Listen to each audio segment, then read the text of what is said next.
Olá, meus queridos amigos presentes aqui nessa roda de conversas. É uma satisfação imensa receber aqui conosco hoje, né?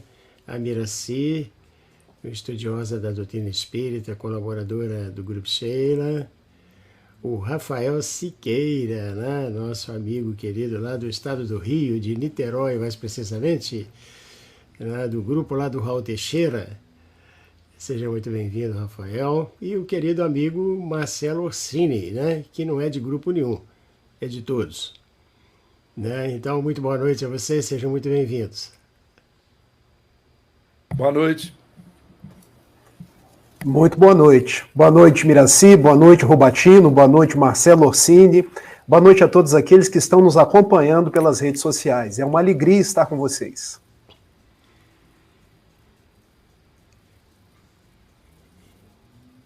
E aí, Miraci? Acho que a Miraci não está nos ouvindo. Não, tirei o fone para ouvir. Está ouvindo agora? Sim, agora sim. Então, a nossa boa noite para você, Miraci. Seja bem-vinda. Muito obrigada. Boa noite a todos, Rafael, Marcelo, Batini e a todos os ouvintes. Muito prazer estar aqui com vocês hoje. Então, e você de casa que está chegando aí para nos assistir, seja muito bem-vindo, viu? Essa live tem a intenção de compartilhar com você que está em casa impressões acerca de um tema relevante, né? Que nós trazemos hoje. Aqui é discussão, esperamos que você goste.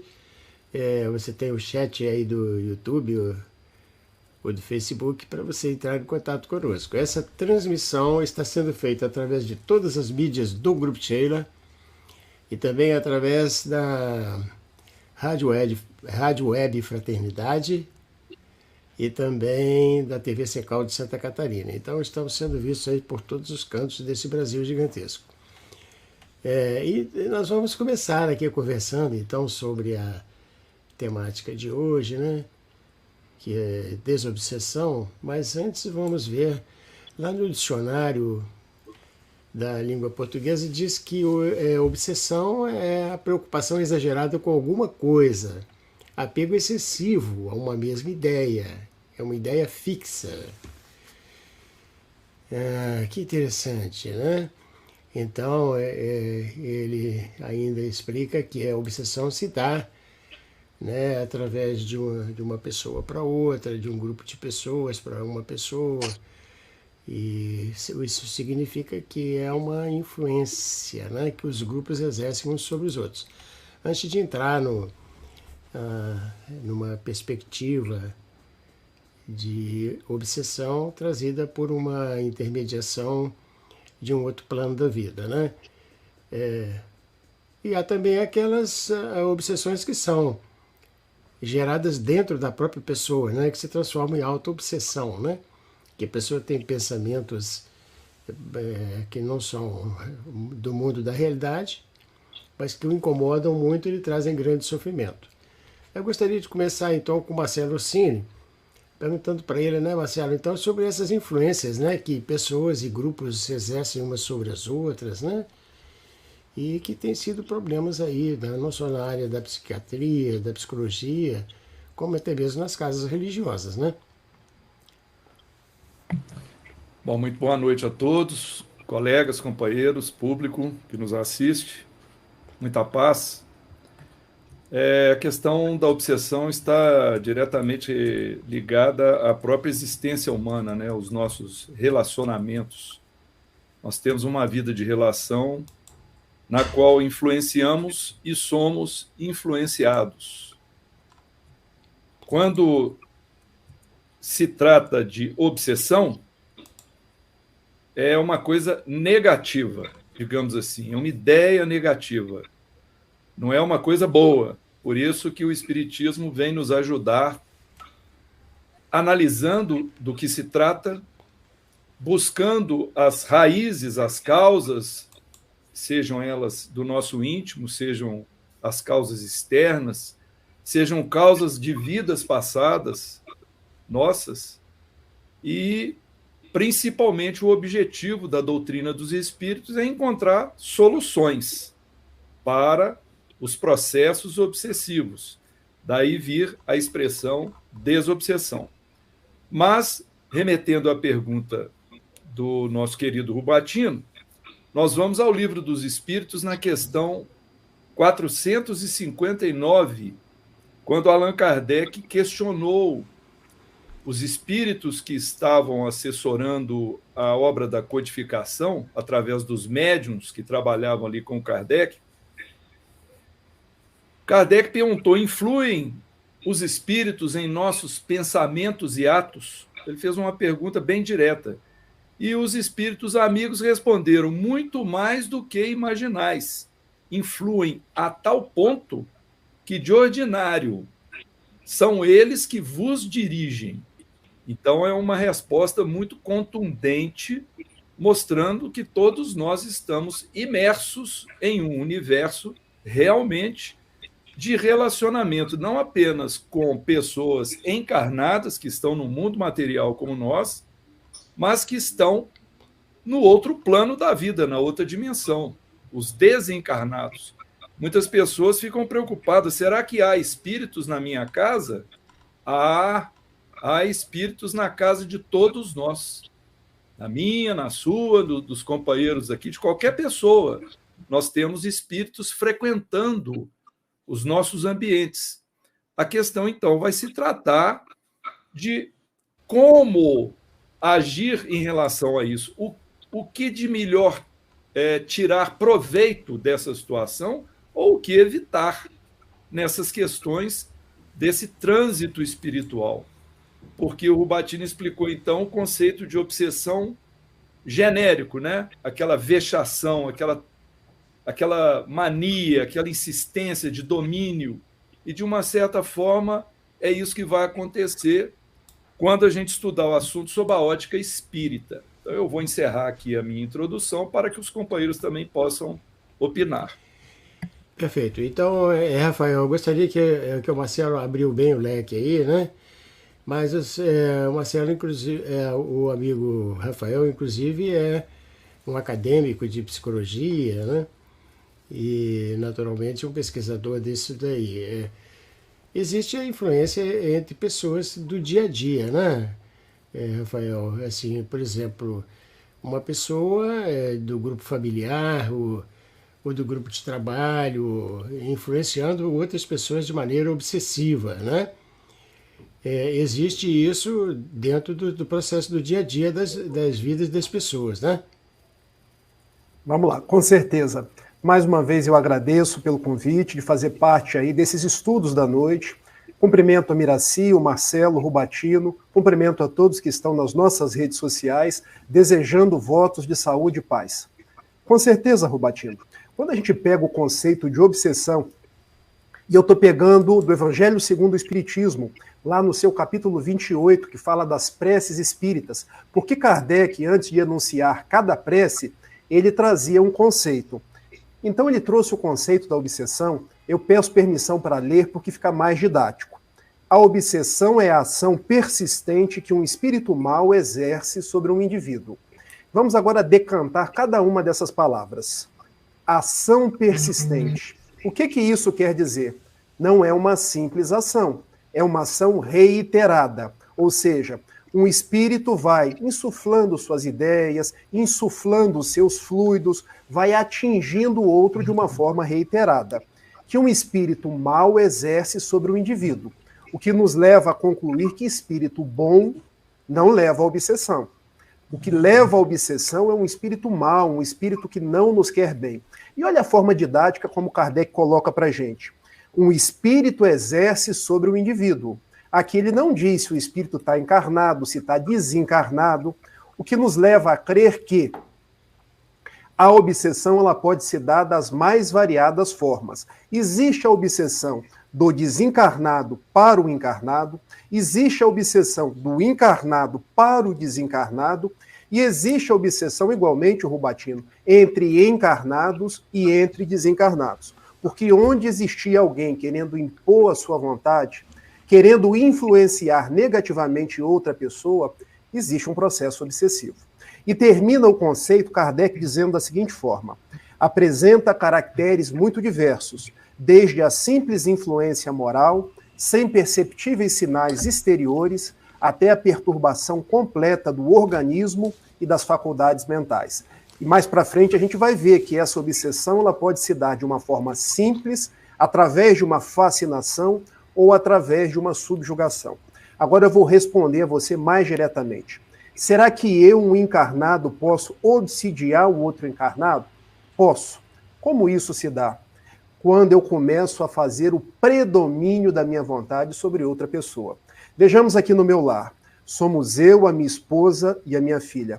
Quando eu começo a impor a minha vontade à minha esposa, querendo dominar a sua forma de falar, a sua forma de agir, querendo que ela se submeta à minha vontade, eu estou ou não estou obsidiando? Querendo que ela se torne um objeto para satisfazer os meus interesses, os meus propósitos, eu estou ou não estou obsidiando? Eu não estou ou não estou fragilizando mentalmente uma outra pessoa? E se eu exerço uma influência negativa sobre a minha filha, fazendo com que ela tenha medos, ansiedades, temores, eu estou ou não estou obsidiando? Então a gente precisa alargar o conceito de obsessão, porque obsessão se exerce nos mais variados ambientes. Vejamos o ambiente de trabalho. Hoje se fala muito do assédio, o assédio moral. Nada mais é do que uma forma de influenciar, porque eu me valho da minha situação de poder, de influência, para determinar outras pessoas, para fazer com que elas se dobrem ao guante da minha vontade. É ou não é uma obsessão? Quando eu começo a insuflar ideias negativas de desânimo em outras pessoas, falando que elas não valem nada, que elas não têm qualquer tipo de produtividade ou de utilidade perante a vida, eu estou ou não estou obsidiando? Então, na verdade, o complexo obsessão, ele se dá em todos os momentos, até mesmo na casa espírita.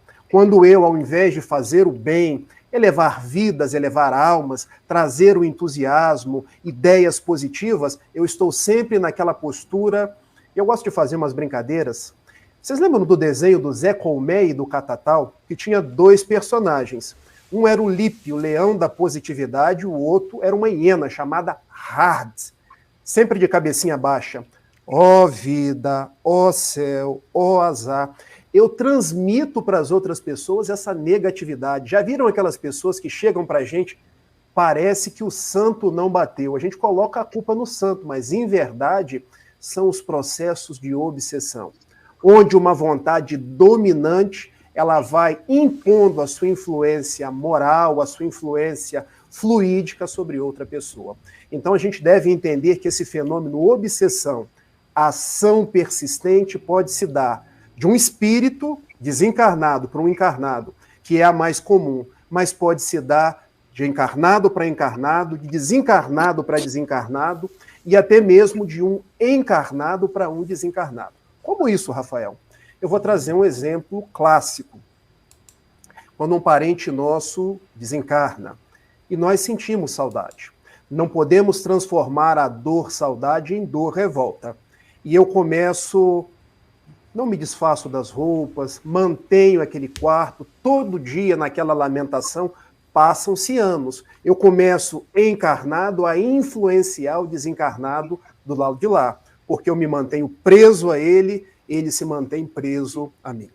Rubatino, eu desde os meus 22 anos, eu frequento reunião mediúnica, e uma vez um espírito chegou para mim e disse assim, eu quero me livrar do meu obsessor. E foi muito curioso, porque se perguntou para ele, mas meu irmão, usualmente os espíritos é que são os obsessores. Não, mas aqui houve uma inversão, porque eu estou quieto no meu canto, aí aquele que é o encarnado, qual eu era parceiro, ele quer beber, mas ele precisa de um parceiro. E como eu era parceiro da bebida na vida física, ele sempre me chama. Então eu acabo sendo atraído, obsessão do encarnado para desencarnado, pelas vibrações da mente dele. Vocês se lembram?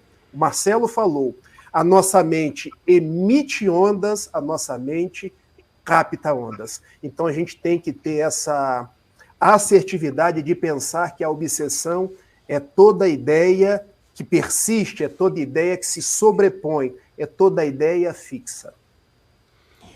Iraci, e aí?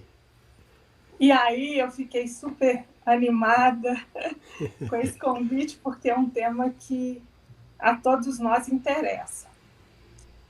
Enquanto os meus queridos amigos estavam falando, uma palavra ficou assim martelando aqui na minha mente, que é a influência, né? Bom, a influência que um espírito pode exercer sobre outro espírito, é preciso que o espírito que está recebendo a influência aceite. Se ele não aceitar, o espírito pode emitir, mas aquele que está recebendo pode repelir aquela influência, né? Então, a obsessão, ela é uma tentativa de um espírito de dominar o outro. Mas, se aquele espírito que está sendo alvo da dominação estiver com a mentalidade dele formada, se ele estiver com a mente voltada para o bem, o mal não vai ter como se instalar, como o dominar. Porque nós temos, ao nascermos, o nosso anjo guardião. E sempre que a gente está trabalhando no bem, tendo bons pensamentos, boas atitudes, nós temos, então, esse protetor que nos inspira, que nos esclarece e que nos ajuda a repelir a influência do mal.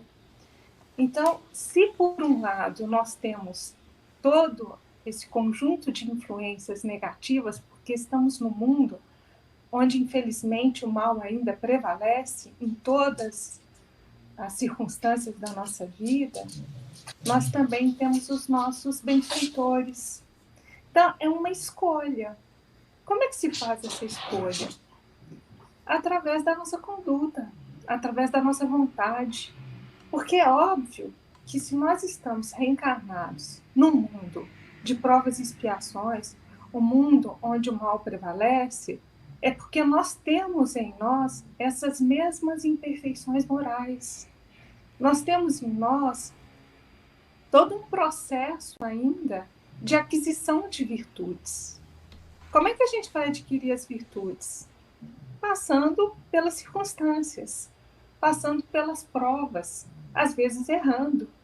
Mas o que vai nos definir e que vai nos fazer repelir as ações do mal é o quanto que nós estamos nos esforçando para nos melhorar e o quanto nós estamos nos esforçando para estarmos conectados com o bem.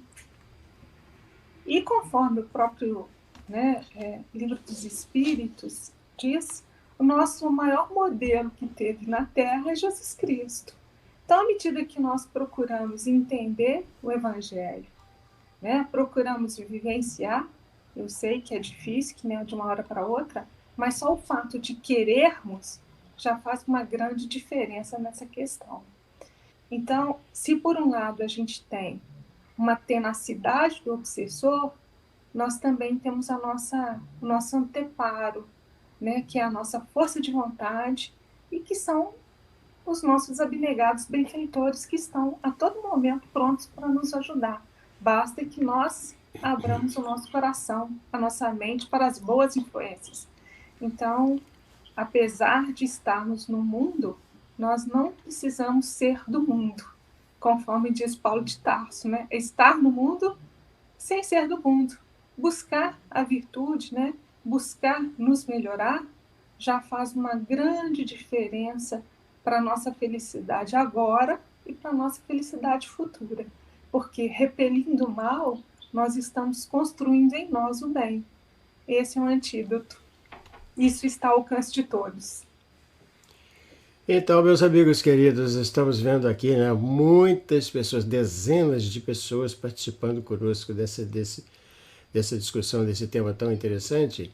A gente tem aqui a Cida de Liz, pessoa muito querida ao nosso coração, a Dilza Santos, Murilo Roteia, a Márcia Rejane, a Dulcineia Lopes, a Dulce, grande trabalhadora da irmã Sheila, a Maria Aparecida Souza, Sônia Rubatino, lá de Resende Costa, Temos também a Olga Batista, de Goiânia, a Carmen Vilela, de Belo Horizonte, a Dalva Rezende, amiga muito querida também, de Belo Horizonte, Maria Sueli Malheiros.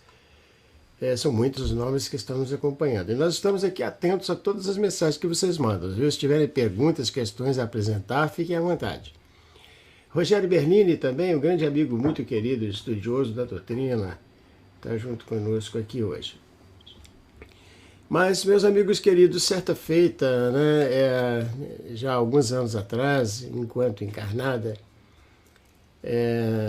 nessa época eu trabalhava como voluntário da União Espírita Mineira e fazia parte da comissão editorial do jornal O Espírita Mineiro. E eu fui a uma casa espírita de Belo Horizonte para assistir uma palestra da doutora Marlene Nobre, né? E a doutora Marlene Nobre, ela foi falar exatamente sobre esse tema da obsessão. E era meu interesse, né, fazer uma síntese das observações que ela trazia, como estudiosa da doutrina, como médium, né, conhecida na doutrina pela sua atividade dentro da desobsessão. E num dado momento da palestra ela disse algo que imediatamente fiz questão de anotar, porque me parecia extremamente importante. Ela dizia que a obsessão é uma via de mão dupla. Não há como se obsidiar sem uma reciprocidade das vibrações de uma pessoa para outra. E aí, ao final, né, eu fui entrevistá-la, conversamos quase uma hora, e eu perguntei para ela sobre essa frase, né? É uma frase tão importante, tão esclarecedora. E ela disse o seguinte: isso aí, Rubatino, está lá no livro Pensamento e Vida, sabe? Com outras palavras. Eu apenas aqui dei uma tradução mais apropriada. A obsessão é uma via de mão dupla. Significa que ninguém pode ser obsidiado aleatoriamente, por escolha de uma outra pessoa. É necessário pactuar da mesma vibração, do mesmo estado vibratório. Lá nesse livro, Pensamento e Vida, que temos na livraria do Grupo Sheila, um livrinho de cabeceira muito interessante, lá no capítulo 27, o Emmanuel diz assim: observando-se a mediunidade como sintonia, a obsessão é o equilíbrio de forças inferiores retratando-se entre si. E mais embaixo ele vai dizer: não há obsessão unilateral. Isto é, a obsessão é uma via de mão dupla, né? Então eu queria pedir, invertendo a ordem das participações aqui, trazer o Rafael primeiro.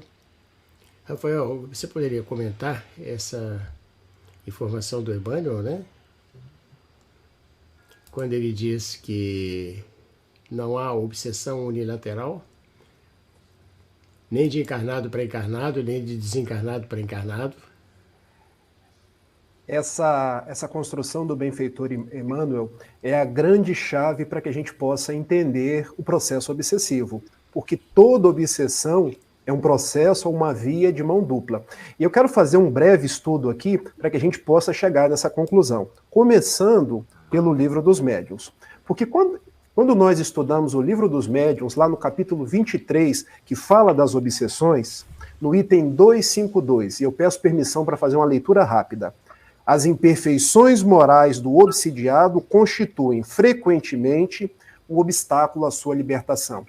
Qual é a causa das obsessões? Resposta do Livro dos Médiuns: imperfeições morais. Só existe obsessão porque existe em nós uma imperfeição moral. Eu gosto de dar exemplos para que as pessoas possam entender. Nenhum espírito vai chegar para o Rafael e me estimular ao vício da bebida. E eu aqui não estou fazendo julgamento, tá, gente?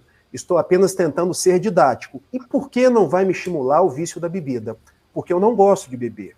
Mas um espírito vai procurar no Rafael algum flanco moral que eu já tenha. Por exemplo, a vaidade. Então o espírito vai chegar para o Rafael, vendo que eu já tenho a vaidade, e vai estimular. É isso mesmo, você tem muito conhecimento, você deve se gabar disso. Conseguem compreender, meus amigos? Então o espírito ele vai me estimular, vai me influenciar em algo que eu já trago. Por isso que nós falamos em via de mão dupla. Eles trabalham nas nossas imperfeições morais. Eu quero fazer uma outra imagem com vocês aqui agora, remontando a mitologia grega. Porque no livro da Ilíada, nós conhecemos um personagem chamado Aquiles. E Aquiles era um grande guerreiro, inderrotável, porque ele conseguia, lutando ao lado dos gregos, vencer qualquer troiano. Mas Aquiles tinha um calcanhar, onde ele poderia ser alcançado. E vejam, ele ganhava de todo mundo, mas ele morreu exatamente com uma flechada no calcanhar. O que isso quer dizer? Todos nós temos um calcanhar de Aquiles, que pode ser a minha gula, pode ser a minha inveja, pode ser o meu orgulho, pode ser o meu egoísmo. E o espírito obsessor, ele conhece o meu calcanhar de Aquiles e vai me flechar exatamente ali. Para que a gente possa continuar com as nossas reflexões, eu quero trazer uma outra imagem. Agora do livro Ação e Reação. Psicografia de Francisco Cândido Xavier, o benfeitor André Luiz. Quando no capítulo 8, depois se vocês quiserem podem ir lá e verificar. André Luiz, acompanhado do benfeitor Silas, ele entrevista um obsessor. E eu acho interessante como André Luiz traz as coisas para a gente. O obsessor chamava-se Leonel. E ele perguntando, como que vocês fazem para ser profícuos, proveitosos no processo de obsessão? E o obsessor responde, todo ser humano tem uma ideia central ou tema básico, que é por onde estrutura o seu espírito. Nós não vamos a uma pessoa para influenciar naquilo que não é esse tema básico. Nós procuramos conhecer a pessoa na sua individualidade e vamos até nessa ideia central. Então, por exemplo, se a pessoa é um onzenário, é alguém apegado ao dinheiro, é isso que eu vou influenciar. Eu vou chegar, é isso mesmo. Você precisa ganhar cada vez mais. Dá uma rasteira no seu irmão. Não se importe com as pessoas. Então, veja, o obsessor sempre procura em nós aquilo que já são os nossos temas bases, ou o nosso calcanhar de Aquiles. E o instrutor Silas, ele, no final dessa entrevista com o benfeitor, com o obsessor Leonel, ele traz uma frase que eu reputo assim, digna de destaque. Cada um é tentado exteriormente pela tentação que alimenta em si próprio. Ou seja, nós já trazemos as matrizes, os flancos. O que o obsessor faz? Vai lá e estimula. Vai lá e põe uma pimentinha para que a gente possa desabrochar aquilo e cair na sua influência obsessora. Daí nós falamos que a obsessão é um processo de mão dupla. E relembrando o que o Marcelo já colocou para a gente, influem os espíritos nos nossos pensamentos e em nossos atos? Muito mais do que imaginais. De ordinário, ele vos dirigem. E na sequência do Livro dos Espíritos, eles conhecem os nossos pensamentos? Conhecem os pensamentos, até mesmo aqueles que vocês querem esconder de vocês mesmos. Porque o pensamento do Rafael eu posso esconder da Miraci, eu posso esconder do Marcelo, mas eu não escondo daquele que se faz o meu obsessor, que conhecendo a minha fraqueza estimula, fazendo esse caminho de ida e de volta. Então, quando alguém chega na casa espírita, eu preciso me libertar, eu vou falar de um jeito divertido mais uma vez, eu preciso me libertar do meu encosto.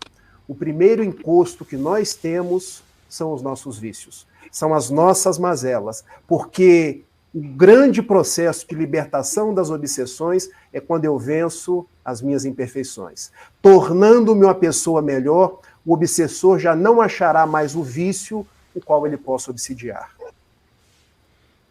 Muito interessante. Miraci, então, né? Não há obsessão unilateral, né? O que significa que a obsessão é uma via de mão dupla, né? Diz Emmanuel. E aí, quer comentar, Miraci? Muito! Eu vou pegar uma carona na fala do Rafael, nesse mesmo item 252 do capítulo 23 do Livro dos Médiuns. Kardec conta um caso. O caso é algumas senhoras que moravam numa cidade do interior, na França, e elas começaram a ter as roupas espalhadas, rasgadas por todos os lugares. Às vezes até no telhado tinha roupa delas. Então elas acharam que podia ser uma brincadeira de mau gosto, então trancaram, né, as roupas. Mas mesmo assim as coisas continuaram acontecendo. Então elas chamaram, né, um padre para fazer um exorcismo, né, e não adiantou, e aí elas procuraram, né, chegou ao ouvido delas a respeito do espiritismo, que ainda estava bem no início, né, e elas procuraram Kardec. E aí o Kardec, então, fez uma evocação, né, a respeito, né, e ele observou que esse espírito era bastante malévolo, né, e bastante vingativo. E aí o benfeitor, né, que foi fazer o esclarecimento a respeito desse espírito, indicou para essas senhoras que elas praticassem a caridade, mas não a caridade material, mas a caridade da palavra, porque elas eram muito maledicentes, frequentemente faziam pilhérias, né, faziam piadas das pessoas. E esse espírito tinha sido vítima delas, pegando então a carona também no que o Marcelo falou anteriormente, né, que às vezes a obsessão são de espíritos, né, já desencarnados, que têm, né, para conosco, né, uma mágoa, né, nós os ferimos de alguma forma, então eles querem uma vingança. Então, esse espírito já desencarnado, em vida, vivia na mesma cidade que elas e foi vítima dessa maledicência e sofreu muito. Então, por isso que ele estava tentando se vingar. Então, o espírito benfeitor aconselhou que se dissesse a essas senhoras que elas deveriam controlar a língua delas, porque, inclusive, uma delas, que era muito maledicente, o próprio anjo guardião tinha se afastado. Por quê? Porque o mal não consegue, o bem não consegue conviver com aquele que não quer mudar, né? Então é muito interessante a gente saber que, na verdade, se elas mudassem a atitude, naturalmente que elas teriam um apoio para que esse espírito mal não pudesse fazer essas brincadeiras, né, de mau gosto, essa perseguição. Uma outra coisa que o Rafael comentou é a respeito do pensamento, né? Que nós, que o espírito, né, o obsessor, ele consegue perceber os nossos pensamentos. Então, a gente sabe que o pensamento é uma onda eletromagnética, né? Inclusive, a gente tem, né, um eletroencefalograma que vê essas ondas, né, do cérebro. Mas nós, com os nossos sentidos grosseiros, a gente não consegue perceber. Mas quando a gente está emitindo os nossos pensamentos, eles têm uma forma, né? Eles frequentemente estão aqui à nossa volta. Assim como a televisão capta uma onda e transforma, né? Ela é um decodificador, transforma essa onda numa imagem, nós também emitimos. Só que nós não temos uma aparelhagem física para a gente conseguir decodificar esse pensamento, assim como o desencarnado tem. Tem essa possibilidade, por quê? Porque ele vive uma dimensão onde o pensamento, sendo uma matéria mais etérea, né, ele consegue visualizar esses pensamentos. Por isso que a gente não consegue esconder aquilo que a gente realmente é. Então, muitas vezes, nós mesmos nos enganamos achando que estamos bem e, na verdade, cultivamos o mal bem no nosso interior. Nós não encaramos de frente ainda aquilo que precisamos melhorar. Então, são esses pequenos detalhes, né, das nossas imperfeições que a gente nega para a gente mesmo e por isso não trabalha, que são os flancos, né, que são aquelas portas de entrada para que espíritos que também comungam conosco as mesmas imperfeições possam caminhar conosco lado a lado, interferindo na nossa vida e ainda nos estimulando a sermos como a Gabriela, né? Eu nasci assim, vou ser sempre assim, vou morrer assim. Quer dizer, não nos estimulando a mudança para o bem, né? Então, nós é que precisamos estar atentos a nós mesmos. Nós é que precisamos verificar o que precisamos transformar. Assim como essas senhoras tiveram, né, essa alertiva de que precisavam fazer a caridade da palavra, Quantos de nós também precisamos fazer isso? Não é porque uma pessoa está numa situação diferente da nossa, ou tem um pensamento diferente do nosso, que nós podemos nos dar ao luxo, né, de sermos críticos, de sermos coléricos, de sermos irritados com aquela pessoa. Ela tem o direito de ser quem ela é. Então, a gente precisa cultivar, né, a benemerência, a benevolência, porque assim, cultivando, naturalmente, que nós estamos, então, nos afastando do mal e caminhando para o bem. Né? E aí, Marcelo, então, o Emmanuel diz que não há obsessão unilateral, né? A doutora Marlene Nobre traduzia em não a obsessão é uma via de mão dupla, né? Então, Marcelo, diante de todas as circunstâncias que a gente conversou até aqui, né? Então é possível uma pessoa se proteger contra influências negativas. Ou será que aquela frase, né, que está lá no Evangelho segundo o Espiritismo, diz que reconhece-se o verdadeiro espírita pelas suas transformações morais, pelos esforços que empreende para superar as suas más inclinações?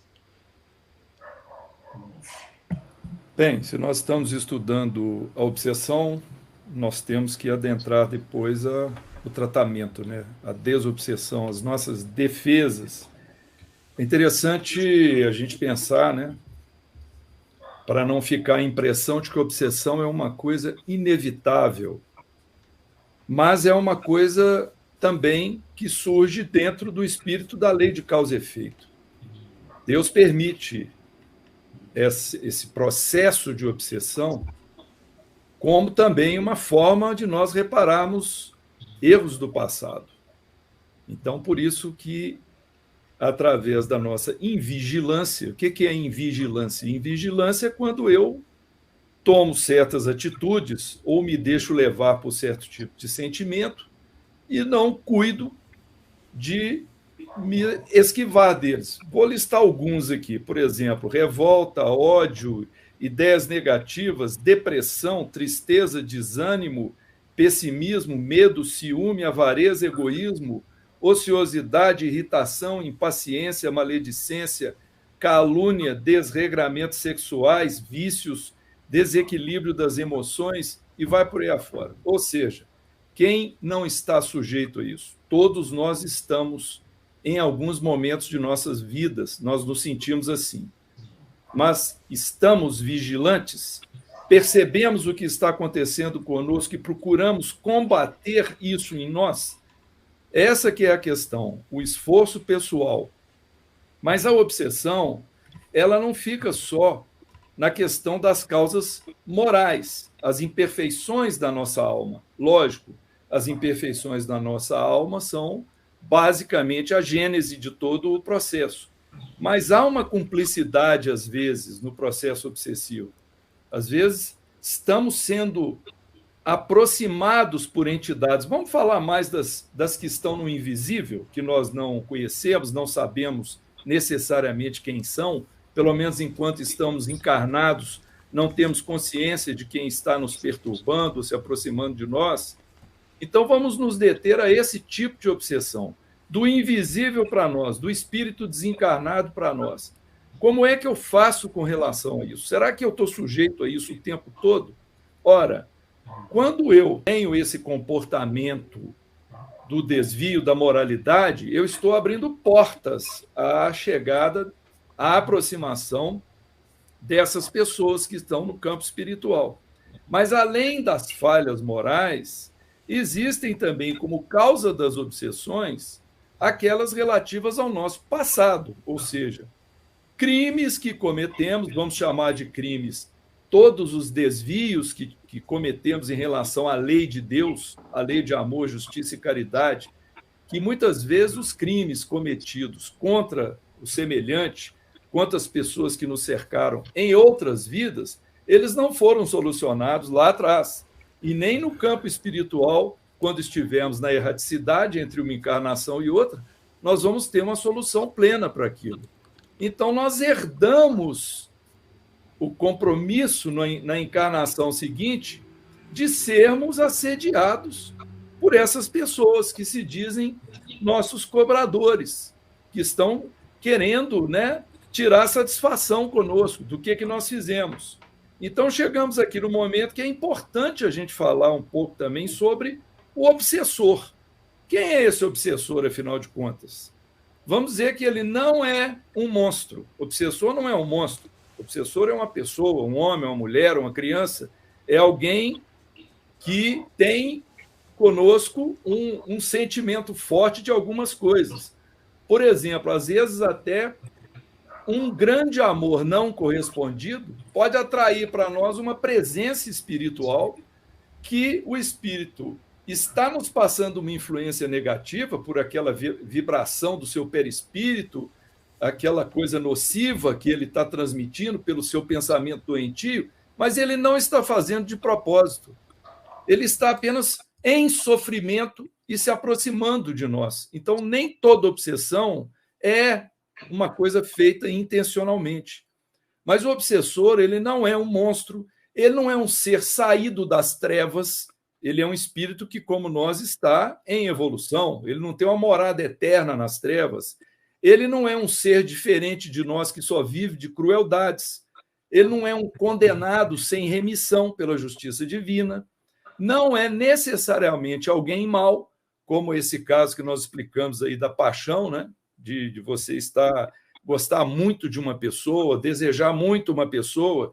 Então, isso a gente vê acontecendo de encarnado para encarnado, né? O amor possessivo, você influencia a pessoa negativamente, mas no seu coração você está amando muito, você está desejando muito, mas você, ao mesmo tempo, está sufocando a outra pessoa, você está inibindo o livre-arbítrio dela. Então, o obsessor, ele pode ser uma pessoa próxima de nós, que conviveu conosco, ou pode ser uma pessoa que nós prejudicamos, que a gente nem se lembre o que nós fizemos. Seja como for, o obsessor ou a obsessora é um irmão nosso de caminhada. É alguém a quem eu devo me lembrar de, como parte do tratamento da desobsessão, eu fazer preces por aquela pessoa. Então, por isso vem a via de mão dupla, porque eu estou sendo influenciado, mas por alguma coisa que eu fiz, ou estou sendo também cobrado pela vida de retribuir aquilo que eu estou recebendo com o bem. Então, muitas vezes, nós chegamos nessa situação em que nós só vamos realmente conseguir nos libertarmos dessa perseguição através da nossa transformação íntima. Ou seja, fatores externos que auxiliam o tratamento desobsessivo, digamos assim, um deles é óbvio, é a própria reencarnação, porque a reencarnação ela nos coloca novamente ao lado das pessoas que nós prejudicamos para a gente transformar o que deu errado em alguma coisa que dê certo. São mecanismos divinos. O Espiritismo tem um outro procedimento como meio externo de ajuda, né, que é o tratamento pela desobsessão numa reunião mediúnica, e aí nós não vamos adentrar aqui agora, porque tem lá um campo de, vamos dizer assim, de explicações aqui que a gente poderia falar muita coisa a respeito disso. Mas nós temos como meio externo também o tratamento da desobsessão, nós temos o passe, que pode ajudar, a água fluida, várias coisas podem nos auxiliar nesse caminho desobsessivo, mas o principal deles é justamente a minha conscientização de que eu estou provocando a atração dessa pessoa, seja por uma cobrança do passado, ou seja, porque eu estou emitindo ondas de pensamento com meus vícios, com os meus desejos, com as minhas ambições, e ele está captando assim como uma antena transmite uma música de uma rádio numa determinada frequência, e o receptor aqui sintoniza com aquela rádio e ouve a música. Então, é assim que a coisa pode ser feita, uma analogia no campo material, que se aproxima mais da nossa realidade. Portanto, para a gente concluir, obsessão existe, mas não é algo que não pode ser tratado, não é uma coisa fora do nosso alcance, mas vai exigir ações nossas e não apenas ações de terceiros para nos ajudar a nos libertarmos dessas situações. Então, né, nós estamos transmitindo por todas as mídias do Grupo Sheila, tipo o YouTube, o Instagram, e estamos também sendo transmitidos pela Rádio Web Fraternidade e pela TV Secal de Santa Catarina. E estamos vendo aqui, né, no chat muitas mensagens, muitas pessoas que são frequentadoras dessa live, né, como a Carla Maria Pimentel, né, o Jorge Grumbaum, né, a Isabel, né, a Isabel gosta muito do Rafael, né, você é fã dele. E eu gosto dela. Um beijo, Isabel. A Amanda de Barros Soares, a Elaine Cato, lá de São Paulo, a Maria da Conceição Rocha de Barbacena, a Aline Nogueira, o Elcio Pedras, colaborador do Grupo Sheila, Dolores Carvalho, a Eliette Freitas, Rocha, nossa, mas são muitas pessoas, Liliane Romanelli, né? Muita gente nos assistindo, é uma alegria imensa ter vocês aqui, né? A Graça Lima, a Cida Diniz, que maravilha, então estamos juntos aí. Mas nós estamos tratando esse tema tão relevante, né, do movimento espírita, mas queremos lembrar o seguinte, que o estudo, o conhecimento nos ajuda a caminhar mais seguro, né? O homem que sabe mais escolhe melhor. Então, esses livros que a gente citou aí, o Ação e Reação, o Pensamento e Vida, estão lá na livraria do Grupo Sheila, que você pode buscar presencialmente, né, de segunda a domingo, ou você pode pedir pelo nosso WhatsApp e nós vamos mandar isso daí para você, se for dentro da capital, através de um sistema de delivery. E se você morar no interior, a gente vai usar um outro recurso, né? Enviando, por exemplo, pelos correios para você, e logo você terá o livro na sua casa. Se é que aí você não tem uma livraria, você não tem essa facilidade. Muito bem. E na próxima semana a gente vai ter a nossa live. Hoje nós não temos aqui a imagem, mas vale a pena lembrar. E se nessa quarta-feira nós estamos tratando a obsessão, né? Uma via de mão dupla, a semana que vem a gente vai tratar as ideias fixas. Que interessante, né? Uma sequência de assuntos intimamente correlacionados, né? A gente vai ter a presença da doutora Ivênia Prada, né?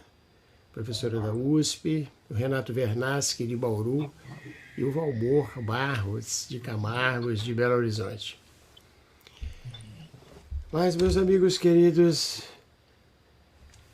nessa discussão desta noite, né, esperamos que esteja sendo do agrado dos amigos que estão em casa. Mas uma coisa é certa, né, que a gente tem que fazer renovação de atitudes, mudança de hábitos, né, para que das nossas atitudes sejam ondas vibratórias favoráveis que nos aproximem do nosso anjo da guarda, do nosso espírito protetor, daquelas entidades amigas que buscam nos aconselhar, né, daqueles espíritos amigos que são nossos patrocinadores, né, são aqueles que nos acompanham dia a dia, nos ajudando a caminhar, nos apoiando nas nossas dificuldades, mas tudo isso depende da renovação de atitudes, da mudança de hábitos, das transformações que a gente precisa ter entre nós, né? Queria começar ali com o Rafael, né, Rafael? Então, a renovação de atitudes, a mudança de hábitos, né, pode nos transformar em pessoas com um tipo de vibração inacessível, né? As influências não desejadas, as influências negativas, não é mesmo? Exatamente. Há uma bela página da benfeitora Meimei, pela psicografia de Chico Xavier, quando ela nos diz que cada dia de nossa vida é uma página em branco que nós vamos escrevendo de acordo com as nossas atitudes. Se as nossas atitudes são boas, se elevam, se nós nos propusemos a fazer o bem, nós estamos escrevendo as nossas marcas indeléveis para a posteridade. Agora, se as nossas atitudes são negativas, ainda ostentam ódio, divisão, nós estamos abrindo nossas tomadas para que o obsessor possa colocar o plug. Então, estou fazendo uma metáfora. O que é a obsessão? É quando eu abro a minha tomada, vem o obsessor, coloca o plug, porque, na verdade, o vício já está dentro de mim. E o que é renovar-se moralmente? É eu pegar o grande livro da minha vida, que tem páginas passadas de outras vidas, tem páginas passadas da presente vida, e ressignificar, reescrever, porque a cada dia que começa eu tenho uma oportunidade nova de renovar atitudes, de fazer coisas velhas de jeitos novos. E é para isso que nós estamos encarnados. Quando nós nascemos, o nosso compromisso foi de amar. Amar mais e odiar menos. Foi de perdoar as pessoas, foi de ajuntar ao invés de dividir. Então a melhor terapia desobsessiva é quando a gente se aproxima do bem, dos valores nobres, não por outra razão. No capítulo 17 de O Evangelho segundo o Espiritismo, eu gosto muito de mostrar os livros, porque quando a gente mostra os livros, a gente faz propaganda para a livraria e as pessoas se acostumam com as obras. Lá no capítulo 17, no item 4, reconhece o verdadeiro espírita, não é pela quantidade de questões que decorou do Livro dos Espíritos, não é pelos versículos da Bíblia que tem de cor, mas é pela sua transformação moral. E pelos esforços que empreende por domar as suas más tendências, as suas más inclinações. Receituário da desobsessão, transformação moral. Dá esse sorriso bonito que o Robatino está dando aí agora. Porque hoje a gente só fala em ódio. Hoje a gente olha as pessoas como inimigas. E vejam, se a gente tem tanto inimigo encarnado, o que dirá os desencarnados que nos conhecem de tantas outras existências? Vamos amar mais. Vamos perdoar as pessoas que nos apontam o dedo em riste. Porque diz Raul Teixeira que quando nós apontamos o dedo em riste para alguém, há 3 apontados para a gente. E há esse dedão aqui que é o dedo de Deus, porque só Deus sabe de tudo. Vamos servir sem perguntar até quando, porque essa é a tarefa da desobsessão. Vamos orar mais. Será que a gente tem orado? Ou será que quando a gente vai orar, a gente, Pai nosso que estás no céu, e já está roncando, desdobrado? Precisamos orar, precisamos fazer o culto do Evangelho no lar. Diz o benfeitor André Luiz que não há uma única prece que não seja atendida. Então, vamos entregar nossos propósitos à espiritualidade. Pedir ajuda, gente, porque a gente precisa pedir ajuda da mesma forma que podemos ajudar uns aos outros. Vamos trabalhar no bem. Eu me recordo de uma reunião mediúnica ocorrida na SENOF, Semana Espírita do Norte Fluminense. E ao final da reunião, as pessoas começaram a cantar a música do Bezerra de Menezes. Todo mundo queria que o Bezerra de Menezes viesse dar uma mensagem. Quem veio foi o Espírito Zé Grosso, que eu acho que vocês 3 conhecem. Aquela voz grossa, rouquenha. Estão esperando o Bezerra? Estão cantando para o Bezerra? Sim. Vão se contentar com o José Grosso. Para sintonizar com o Bezerra, tem que trabalhar no bem. Porque o Bezerra agora está numa comunidade ajudando crianças carentes. Se vocês querem, então, disse o Zé Grosso para a gente, se vocês querem sintonizar com o Bezerra, trabalhem mais. Não adianta só vir para a casa espírita, para os estudos, que é importante, mas precisamos colocar os estudos na prática. Vamos tomar mais o passe, vamos tomar mais a água fluidificada, que é essa terapia medicamentosa para que a gente possa reequilibrar os nossos fluidos. E se for preciso, gente, nós temos a medicina do mundo. Porque muitas pessoas acham, mas na casa espírita eu resolvo tudo. Mas só existem psicólogos, existem psiquiatras porque Deus mandou, porque Deus permitiu que nós tomássemos remédios. E diz a benfeitora Joana de Ângeles, Manuel Filomeno de Miranda, entre outros, que o melhor tratamento é aquele que nós conjugamos as 2 possibilidades, as possibilidades do mundo com as possibilidades da medicina espiritual. Porque existe entre um neurônio e outro um espaço que nós chamamos de fenda sináptica, onde existem determinados neurotransmissores que ficam em desajuste nos processos de depressão, nos processos neuróticos e, igualmente, nos processos obsessivos. E por quê? Porque a carga obsessiva vai desajustando os nossos processos somáticos do corpo físico. Então, a gente pode se valer de um psicólogo, há excelentes psicólogos, espiritualistas. Eu estou procurando estudar para ser um deles, se Deus quiser. Os remédios para recompor a nossa bioquímica cerebral quando necessários, mas, sobretudo, a renovação para o bem, o trabalho nos labores de Jesus e a terapia dos passes, a terapia da água fluidificada, que nós vamos unirmos as nossas forças para que a gente possa se desobsidiar e, igualmente, fazer aquilo que a gente chama de autodesobsessão. Porque, Rubatino, como a gente é o nosso próprio auto-obsessor. Como nós guardamos lixo mental, tóxicos. Há estatísticas hoje da ciência, da neurociência, que nós temos cerca, isso é uma média, de 70 mil pensamentos por dia.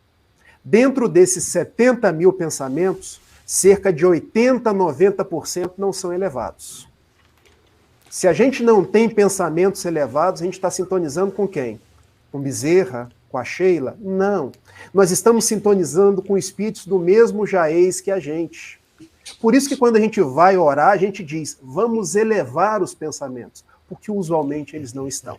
Então, se eu quero fazer a técnica da autodesobsessão, eu preciso pensar melhor, falar melhor, guardar otimismo, ver beleza nas coisas e nas pessoas, para que eu possa ajudar os bons espíritos me ajudar.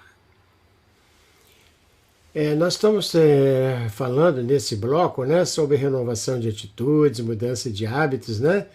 E por 2 vezes citamos, né, o Evangelho segundo o Espiritismo, quando ele define, né, que reconhece o seu verdadeiro espírito pelas suas transformações morais e pelos esforços que empreende para superar as suas más inclinações. E aí, Marcelo, nós temos aqui em 21:44 a Nathalie Freitas Lopes perguntando o seguinte, pedindo que a gente fale mais sobre a obsessão de encarnado para encarnado.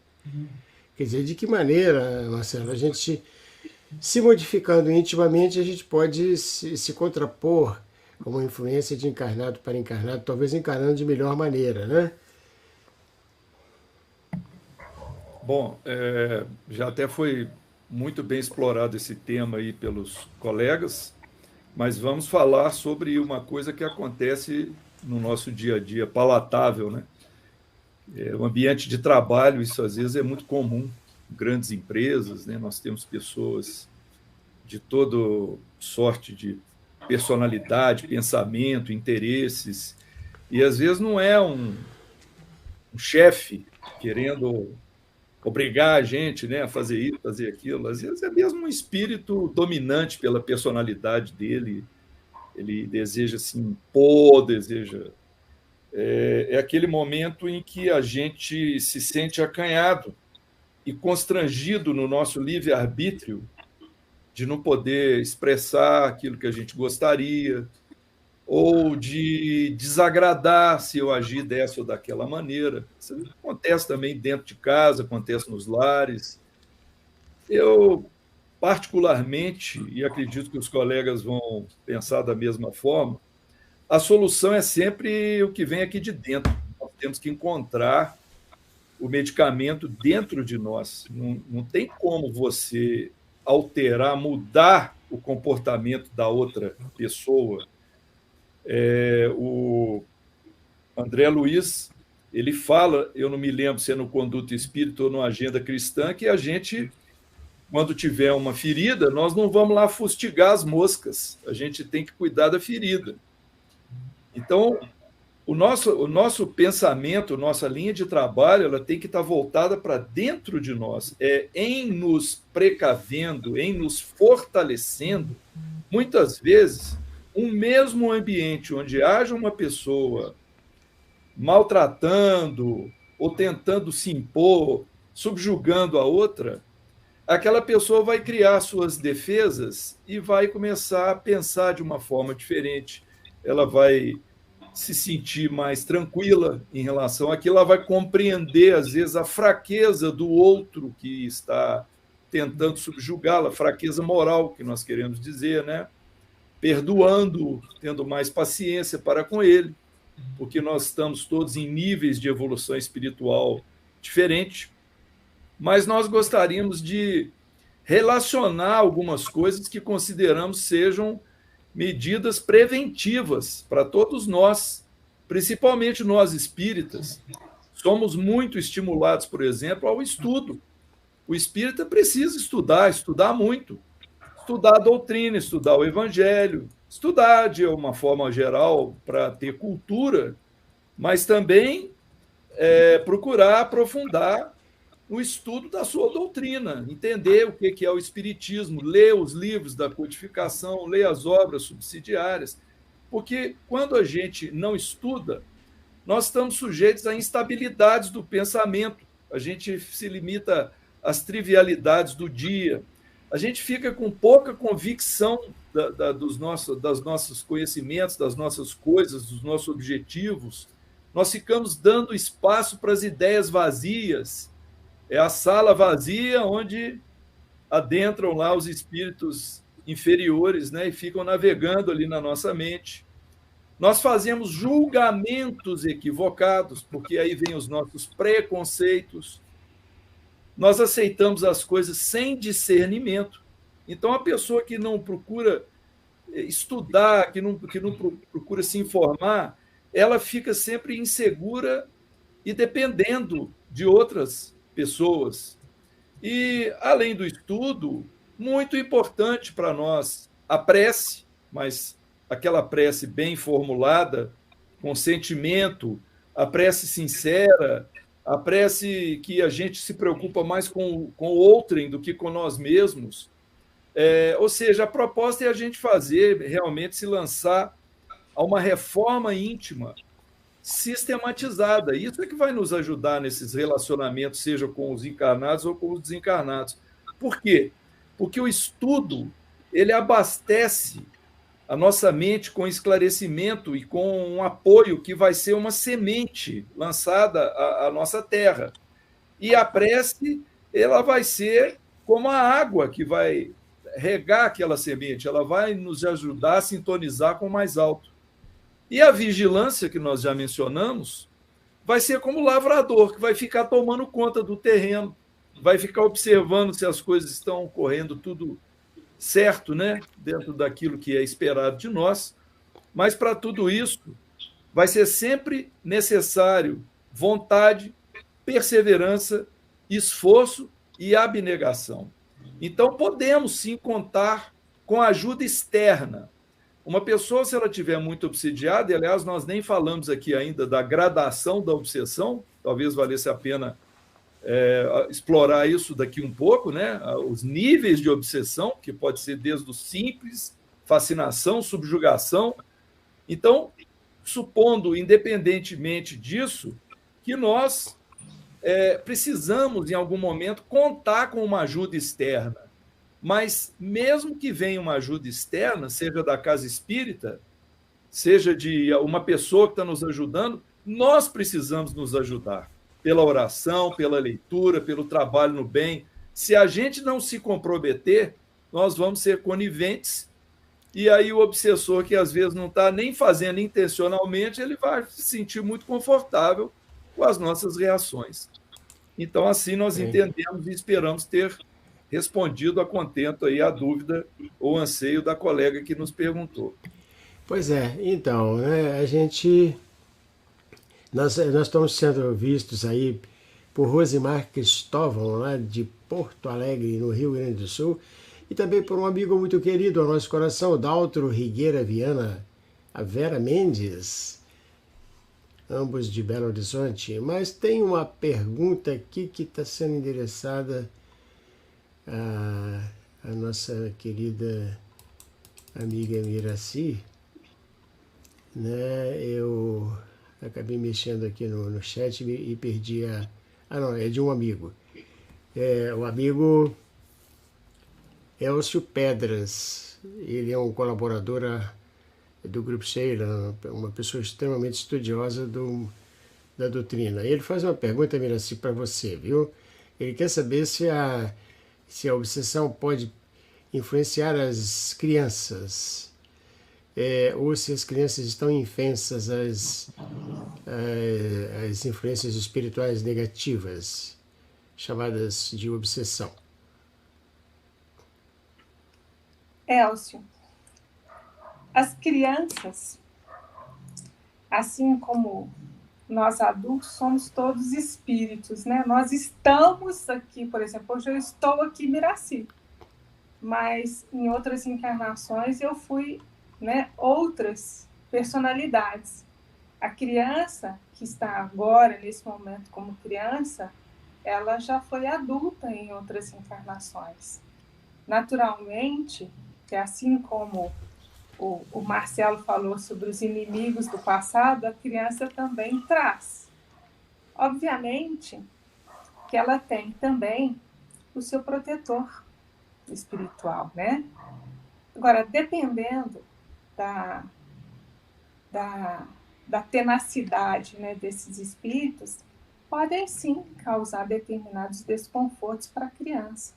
Mas se ela está num lar onde a oração é cultuada, onde desde pequena essa criança é conduzida à evangelização infantil, a mesma profilaxia para o adulto é a mesma profilaxia para a criança. Então, ao cercar a criança com o bem, naturalmente o mal é repelido.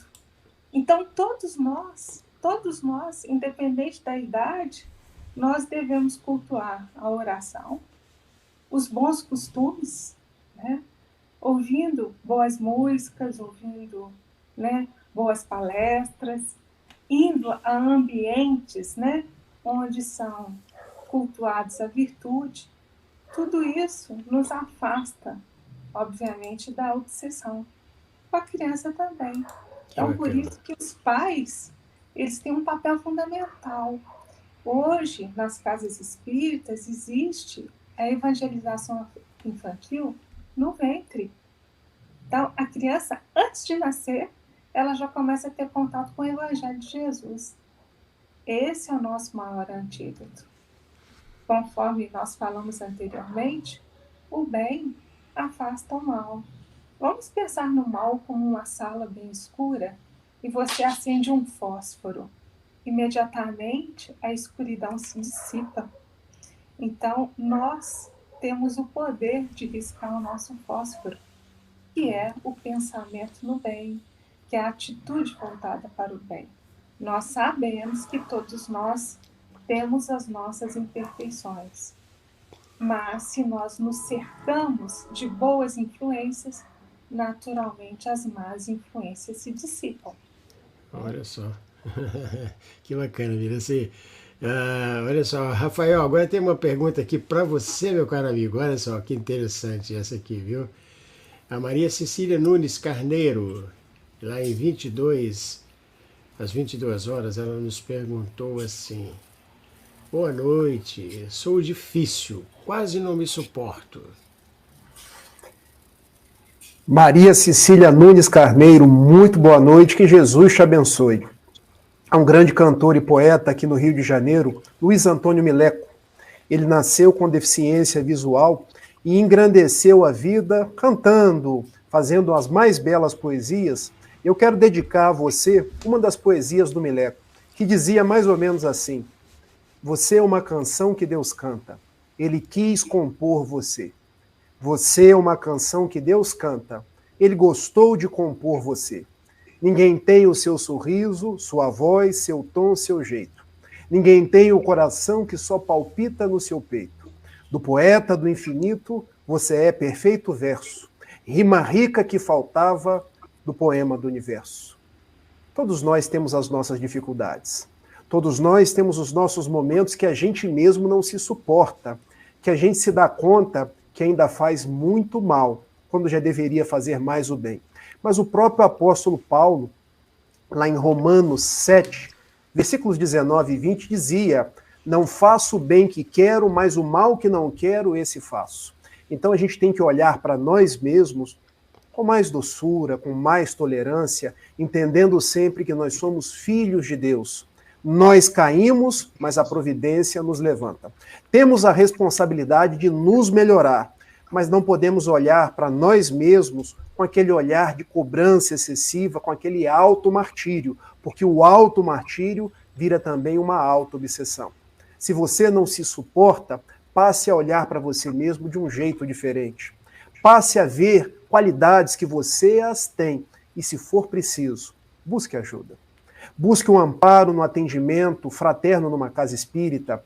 Se for preciso, busque um amparo de uma conversa terapêutica com algum psicólogo e, se for preciso, tome o remédio que algum psiquiatra te receite. Mas não deixe de te ajudar, porque você é uma filha de Deus e tem tudo para seguir em frente, para dar certo. Existem espíritos obsidiando? Sempre. Diz o apóstolo Paulo, lá em Hebreus capítulo 12, versículo 1, todos nós estamos rodeados por uma multidão de testemunhas. Só que essas testemunhas são obsessoras? Sim, mas existem muito mais espíritos nobres que nos querem o bem, o nosso anjo de guarda, os espíritos familiares. Muitas pessoas olham para a obsessão como sendo algo para me constranger, mas esquecem dos benfeitores que me querem o bem, daqueles que me carregam no colo, daqueles que fazem de tudo para que eu siga em frente. Fique com estes últimos e receba o nosso abraço de paz. Muito obrigado.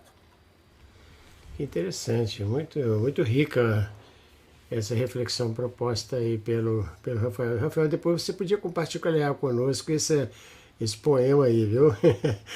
Muito conteúdo, bastante interessante, né? A gente olhar-se, né? Por esse olhar generoso que é o do Criador, né? Se não for difícil, depois você compartilha conosco, por favor. Pois é, Marcelo, então, nós estamos conversando sobre esse trabalho, né, das influências positivas ou negativas. Agora eu gostaria de falar um pouco sobre as influências positivas na nossa vida, né? São aquelas que nos trazem sensações de felicidade, de paz e de amor.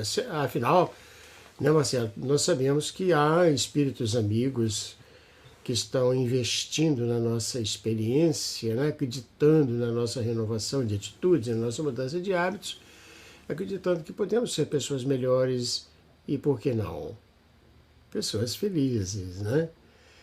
Então, Marcelo, como é que se dá essa influência positiva, essa aproximação? Ou será que tem pessoas que não conseguem perceber essas aproximações porque a sua sintonia ainda não permite que a gente sinta isso no nosso dia a dia? Quer dizer, o bem tentando nos ajudar na conduta para o bem. Penso eu que não devemos categorizar como a pessoas assim ou assado. Acho que são os nossos momentos. Há momentos em que a gente se coloca mais propenso a receber as sugestões do bem, e há momentos em que nós bloqueamos isso completamente. Nós mesmos fechamos as portas, quebramos as antenas, né? E não conseguimos receber a boa influência. Eu vi passando aqui nas mensagens dos internautas, uma colega perguntou se o espírito protetor é a mesma coisa que anjo da guarda. Eu acho que correu isso aí. Então, isso acho conveniente a gente falar um pouco sobre isso. Isso, o protetor espiritual é o anjo da guarda. Então, vamos dizer que nós temos amigos aqui no campo material e temos amigos no campo espiritual. Os amigos do campo espiritual nos acompanharam à reencarnação. E alguns deles, inclusive, receberam por missão nos ajudar durante o nosso retorno, a nova experiência na Terra. Eles estão ali do nosso lado. Então, nós podemos chamá-los de protetores ou de anjos da guarda, apesar de que a literatura espírita explica que anjo da guarda é um espírito mais evoluído, ele está num nível mais elevado. E tem os espíritos familiares, que são aqueles que estão mais próximos de nós. A missão deles é vou levar você para a vitória. Quero que você cumpra as suas missões, as missões às quais você se comprometeu antes de você reencarnar. Porque muitas vezes nós nos comprometemos com certas coisas antes de reencarnar. É o plano reencarnatório, é o nosso projeto de vida na reencarnação. Só que a gente não se lembra, porque o nosso cérebro físico ele provoca em nós um negócio chamado esquecimento do passado. Então há um bloqueio e eu não me recordo daquilo que eu mesmo me comprometi enquanto eu estava na erraticidade. Daí a importância desse espírito familiar, desses espíritos que nos amam, que nós não nos recordamos deles enquanto estamos encarnados.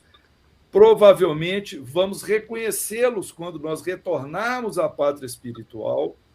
Por isso o Espiritismo trata com muita naturalidade o processo da reencarnação e da desencarnação, porque é nascer para a matéria e nascer para o plano espiritual. Nós sempre vamos encontrar amigos nos dois campos da vida. Agora, do nosso íntimo, uma pessoa que está sintonizada com o mal, com o vício, com a maledicência, que ela está num momento, vamos dizer assim, de ciúme, num momento de ódio, num momento que pensa em vingança, que ela está se sentindo para baixo, como se estivesse sendo menosprezada, qualquer coisa que faça com que a nossa vibração, que a gente costuma falar, né, fique ruim, negativa, ficamos num estado de tristeza ou depressão. Esses momentos nós sabemos, nós temos grande dificuldade de sintonizarmos com ideias mais nobres. Essa sintonia, ela ocorre de uma maneira mais fácil quando a gente faz orações costumeiramente, não é oração, aquela oração que vem impressa numa folha de papel e eu vou ficar lendo aquilo dali mecanicamente, sem me preocupar com as palavras, o sentido das palavras. Não. A oração feita na minha comunicação com Deus, comunicação com um espírito que eu admiro, com ideias assim de realmente trazer para a minha vida as coisas boas. Então, isso vai colocando a minha sintonia voltada justamente para a alegria, para a felicidade, para o bem. Isso é muito importante. O tipo de ambiente que eu frequento, os vícios que eu tenho, sejam eles morais ou orgânicos, estou cuidando deles? Eu pergunto, só para a gente fazer um exemplo aqui, vamos dizer assim, bem exagerado. Depois que eu comer um prato de lasanha desse tamanho, bem recheado, eu consigo fazer prece? Ninguém consegue fazer oração num momento desse. Você estava em processo digestivo de muito esforço do organismo, do coração bombeando sangue para o seu estômago. Aí, como é que eu consigo fazer prece? Então, é preciso ter aquele momento, cuidado para que a gente abra espaço para as boas influências. Antes de dormir, ao deitar, eu faço uma leitura, faço uma oração antes de sair da cama de manhã. Mesma coisa, durante o dia, antes da alimentação, da refeição. Está sempre tentando escolher um bom livro para eu ler, ou me vinculando a um projeto social em que eu possa doar algumas horas da minha vida para ajudar as pessoas. Então, isso faz que os espíritos, bons espíritos, se aproximem de nós. A realização do culto do Evangelho no lar, onde eu vou não apenas aprender, como eu vou compartilhar com aqueles da minha casa encarnados que desejam comungar comigo daqueles ensinamentos, e os desencarnados que os espíritos enviam para minha casa para poder aprender aquilo que eu estou aprendendo também. Então, toda ação no bem, principalmente aquelas feitas sistematicamente, farão com que bons espíritos simpatizem conosco, se aproximem de nós e queiram nos ajudar. Essa é a melhor maneira da gente ter, né, Rubatina, a boa influência, ou seja, começa com nós mesmos abrindo o coração para que elas se acheguem a nós. Que beleza. Meus amigos queridos, o tempo está voando, nós temos muito poucos minutos para chegar ao término da nossa live. A transmissão de um assunto tão rico, né, está passando com uma velocidade incrível, né? A gente está tratando de assuntos muito importantes no dia a dia de cada um de nós, né? A gente pode dizer por nós mesmos que estamos aqui na mesa redonda, né, na roda de conversas. Certa feita, Miraci, eu observei que havia grande chance de ajudar pessoas no local de trabalho, sabe? E eu tinha um colega, uma pessoa extremamente competente, valorosa, e esse colega mas andava muito mal humorado, sabe? Sem nenhuma paciência com a empresa e consigo mesmo, sabe? Bastante infeliz. Eu observava aquilo, né, com todo cuidado para não ser invasivo, não ocupar um espaço indevido, mas pensava assim, eu gostaria de intervir de alguma maneira para ajudar essa pessoa. E então me ocorreu, tinha saído para almoçar, e, como gosto muito de livros, estava andando ali no centro da cidade, entrei na livraria salesiana e peguei lá, me ocorreu assim, eu vou dar para ele um presente. Né? O livro que eu escolhi foi Minutos de Sabedoria. E aí eu fiz uma dedicatóriazinha pequenininha, escrevi 2 ou 3 palavras dizendo ao meu amigo querido, né? Algo extraordinário, um pequeno livro de grande conteúdo. E botei lá na mesa dele sem falar nada. Deixei lá, ele não viu eu colocando. No final da tarde eu vi que ele foi embora e não falou nada também. Eu pensei, bom, se não der nenhum resultado, tudo bem, a intenção foi boa, né? Mas não, passados alguns dias ele veio, sentou-se perto de mim e falou assim, olha, cara, depois que você botou aquele livro lá na minha mesa, todo dia eu lembro do livro, sabe? Aí eu folhei aleatoriamente e esse livro, cheguei a uma conclusão que esse livro foi escrito para mim. Né? Então, Miraci, a gente pode influenciar pessoas, né? Sim, com certeza, né? Se existem, né? Conforme a nossa amiga perguntou, né? Anteriormente, né? Se a gente pode ficar fechado, né? Para essas influências positivas, né? Essas influências superiores, muitas vezes a gente não consegue ouvir, né? Através da intuição, porque a gente está tão fechado nos nossos problemas que a gente precisa de uma coisa mais material, né?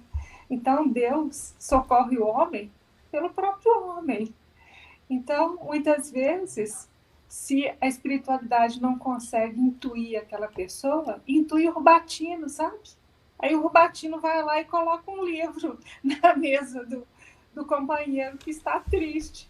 Então, todos nós somos instrumentos. Inclusive o próprio obsessor, muitas vezes, ele pode ser um instrumento para o bem, porque quantas pessoas procuram uma igreja, um centro espírita, porque estão infelizes?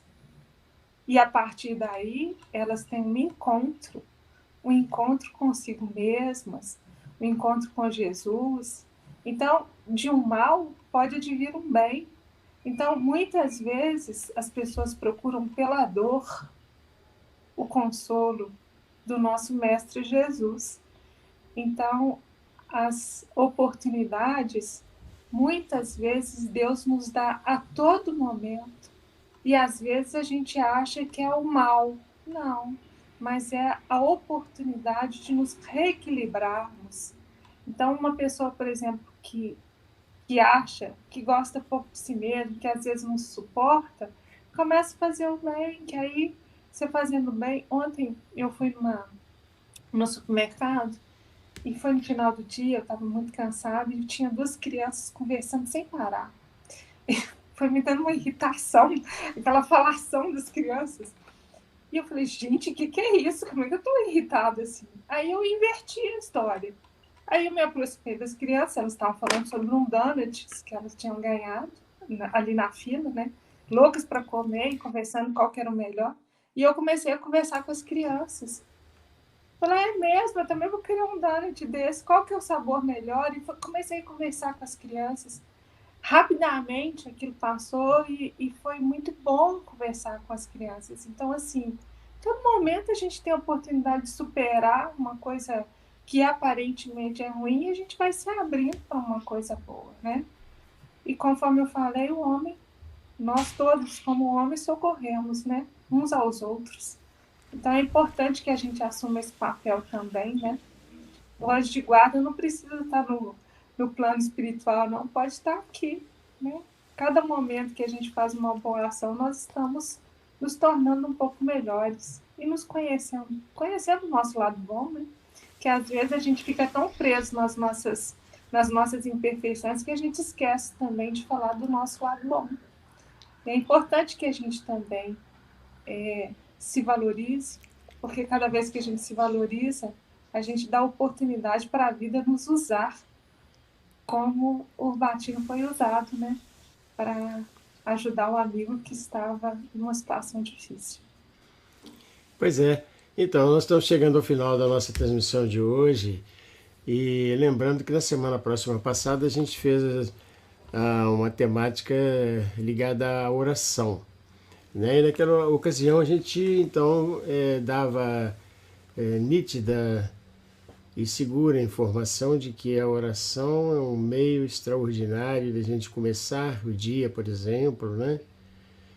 E fazer coisas melhores, sendo hoje um pouco melhor do que ontem, e avaliando o nosso hoje para ver se amanhã a gente pode investir e nos tornar pessoas mais adequadas, mais apropriadas, mais ajustadas àquilo que é melhor para nós e para o nosso processo evolutivo.